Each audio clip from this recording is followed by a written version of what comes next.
18वीं लोकसभा के स्पीकर का चुनाव होने जा रहा है। एक दिन पहले प्रधानमंत्री सहयोग और सहमत की बात कर रहे थे, पर सत्ता और विपक्ष दोनों अपने रवैये पर कायम हैं, जिससे संसद टकराव के उसी पुराने मोड़ पर खड़ी नजर आ रही है।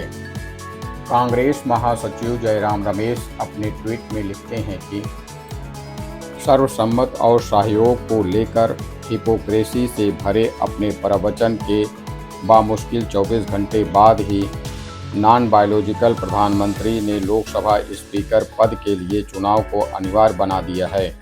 परंपरा यही रही है कि स्पीकर का चुनाव सर्वसम्मत से होता है और डिप्टी स्पीकर का पद विपक्ष को मिलता है। नॉन बायोलॉजिकल प्रधानमंत्री ने इस परंपरा को तोड़ा है। यह कोई आश्चर्य की बात नहीं। प्रधानमंत्री अभी भी 2024 के चुनाव नतीजे की वास्तविकता को नहीं समझ रहे हैं, जो उनके लिए व्यक्तिगत राजनीतिक और नैतिक हार है। बीजेपी की तरफ से ओम बिरला ने स्पीकर पद के लिए पर्चा भरा है, तो विपक्ष की तरफ से 8 बार के दलित सांसद कोडिकुन्नील सुरेश ने। अगर कोई चौंकाने वाली घटना न घटी तो संख्या बल के आधार पर बिरला का स्पीकर बनना मुश्किल नहीं है। फिर भी विपक्ष ने अपना उम्मीदवार खड़ा करके यह संदेश दिया है कि सत्ता को अपनी कथनी और करनी को एक करना होगा। विपक्ष निरंतर संविधान की रक्षा के लिए संघर्षरत रहेगा। सत्ता पक्ष की तरफ से कहा जा रहा है कि स्पीकर आपसी सहमत से चुना जाना चाहिए। संपूर्ण विपक्ष इसके लिए तैयार भी था। जैसे कि परंपरा रही है, स्पीकर सत्ता पक्ष का होता है और डिप्टी स्पीकर विपक्ष का। प्रधानमंत्री के शब्दों का कोई मतलब नहीं। प्रधानमंत्री कहते हैं कोऑपरेशन होनी चाहिए, सबको मिलकर काम करना चाहिए। बाहर वो कहते हैं और अंदर कुछ और करते हैं। और हमारे लीडर को कहा गया कि कॉल रिटर्न होगा, अभी तक कॉल रिटर्न नहीं हुआ। सत्ता इसके लिए राजी नहीं दिखी। इसके चलते विपक्ष ने अपना उम्मीदवार खड़ा किया है। विपक्ष का कहना है कि लोकसभा चुनाव का स्पष्ट संदेश है कि संवैधानिक मूल्यों की रक्षा होनी चाहिए। यही कारण है कि जनता ने सत्ता के अहंकार को कमतर करते हुए मजबूत विपक्ष भेजा है। हम अपनी नैतिक मूल्यों का पालन करेंगे। दो न्याय अगर तो आधा दो, पर उसमें भी अगर बाधा हो तो दे दो हमको 5 ग्राम, रखो अपनी धरती तमाम। हम वही खुशी से खाएंगे, परिजन पर असी न उठाएंगे। पर दुर्योधन वो भी दे न सका, आशीष समाज का ले न सका। उल्टे हरि को बांधने चला, जो था असाध्य वो साधने चला। जब नाश मनुज पर छाता है, पहले विवेक मर जाता है। राष्ट्रकवि दिनकर की ये पंक्तियां आज के हालात पर और विशेषकर लोकसभा स्पीकर के चुनाव पर 100% सटीक बैठती हैं। वही लोकसभा स्पीकर का चुनाव जो आजाद भारत में पहली बार होने जा रहा है, और वही लोकसभा स्पीकर का चुनाव जो नरेंद्र मोदी के खोखले दावे, उनके खोखले शब्द जैसे कि समन्वय, कंस्ट्रक्टिव कोऑपरेटिज्म, ये सब बनाने की बातें करता है। बीजेपी ने अपना प्रत्याशी ओम बिरला जी को बनाया है। ये वही ओम बिरला जी हैं जिन्होंने कीर्तिमान स्थापित किए हैं एक सत्र में 100 के करीब विपक्षी सांसदों को निलंबित करने का, जिन्होंने कीर्तिमान स्थापित किया है विपक्षी सांसदों के माइक बंद कर देने का, जिन्होंने बहुत बड़ा कीर्तिमान स्थापित किया है कि जब 14 मिनट राहुल गांधी जी वक्तव्य देंगे तो 11 मिनट ओम बिरला जी खुद को दिखाएंगे संसद टीवी पर।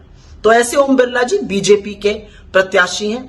इधर विपक्ष ने 8 बार के चुने हुए सांसद दलित, शोषित, वंचित समाज से आते हैं कोडिकुन्नील सुरेश जी, उनको अपना प्रत्याशी बनाया है। ये वही के सुरेश जी हैं जिनकी बीजेपी ने अवहेलना करी थी। सबसे सीनियर, सबसे वरिष्ठ संसद सदस्य हैं 18वीं लोकसभा के, लेकिन उनको प्रोटेम स्पीकर नहीं बनाया गया था। कुछ लड़ाइयां लड़नी जरूर होती हैं, जिससे कि सनद रहे कि कौन लड़ रहा था अन्याय के खिलाफ, अहंकार के खिलाफ और ऐसे लोगों के खिलाफ जो संसदीय परंपराओं को और लोकतंत्र का हर दम, हर वक्त, हर मोड़ पर दम घोटने के लिए तैयार है। और इस लड़ाई को लड़ने की ताकत, हौसला और हिम्मत हमें देश की जनता ने दी है। इसीलिए हम मूक दर्शक बने नहीं बैठ सकते हैं। तो अगर 1946 के बाद पहली बार लोकसभा स्पीकर का चुनाव होगा तो वही सही, क्योंकि अन्याय को सहना अन्याय करने से ज्यादा बड़ा पाप होता है। राजनाथ सिंह ने मल्लिकार्जुन खड़गे को फोन करके स्पीकर पद के उम्मीदवार के लिए सहयोग मांगा था, पर सवाल उठता है कि क्या राजनाथ सिंह को यह नहीं पता रहा होगा कि विपक्ष डिप्टी स्पीकर पद की मांग करेगा? क्या उनके पास इसका पहले से जवाब तैयार नहीं रहना चाहिए था?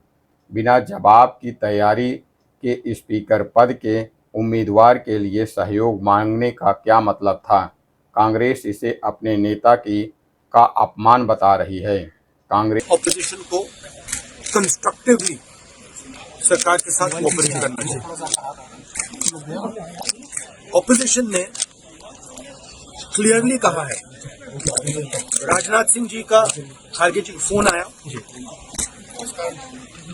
राजनाथ सिंह जी ने खारगे जी से कहा, देखिए आप हमारे स्पीकर को सपोर्ट कीजिए। ऑपोजिशन, पूरी ऑपोजिशन ने कहा है, हमने सबके सबसे बात की है, पूरे ऑपोजिशन ने कहा है कि हम स्पीकर को सपोर्ट करेंगे, मगर कन्वेंशन ये है कि डेप्यूटी स्पीकर ऑपोजिशन को मिलना चाहिए। राजनाथ सिंह जी ने कल शाम कहा था कि वो खारगे जी को कॉल रिटर्न करेंगे। अभी तक राजनाथ सिंह जी ने खारगे जी का कॉल रिटर्न नहीं किया। तो मोदी जी कह रहे हैं कंस्ट्रक्टिव कोऑपरेशन हो, और फिर हमारे नेता को इंसल्ट करा जा रहा है। तो लोगों को अपेक्षा नहीं है कि नखरे होते रहे, ड्रामा होते रहे, डिस्टर्बेंस होता रहे। लोग सब्सटेंस चाहते हैं, स्लोगन नहीं चाहते हैं। अगर प्रधानमंत्री विपक्ष से सकारात्मक और सहयोग की राजनीति की उम्मीद रखते हैं तो क्या सरकार की तरफ से सहयोग और सकारात्मक राजनीति नहीं होनी चाहिए?